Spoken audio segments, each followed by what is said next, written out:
वसुलीच्या कथित दमदाटी विरोधात भामराजा येथे इंडियन बँकेला युवक काँग्रेसचे कुलूप ठोको आंदोलन। भामराजा येथील इंडियन बँकेकडून शेतकऱ्याकडे कर्ज वसुलीसाठी कथितपणे दमदाटी केली जात असल्याच्या निषेधात युवक काँग्रेसच्या पदाधिकाऱ्यांनी मंगळवारी बँकेसमोर आंदोलन करत बँकेला प्रतिकात्मक कुलूप ठोकले।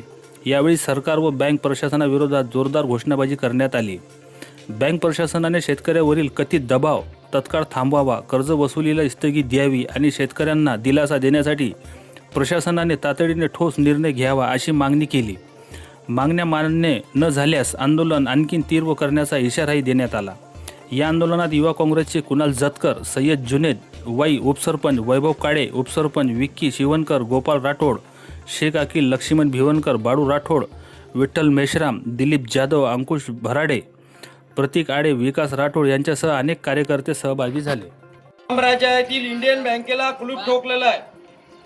शेतकऱ्यांची परिस्थिती नाजूक असून इंडियन बँकेचे अधिकारी शेतकऱ्यांना कर्ज वसुलीसाठी तगादा लावत आहे। सरकार म्हणते कर्जमाफी देऊ आणि इंडियन ओव्हरसीज बँकेचे अधिकारी म्हणतात की वरून प्रेशर आल्यामुळे आम्ही कर्ज वसुलीसाठी फिरत आहे। शेतकरी इंडियन बँक भामराजा येथे आम्ही कुलूप लावून त्यांचा आम्ही जाहीर निषेध केलेला आहे।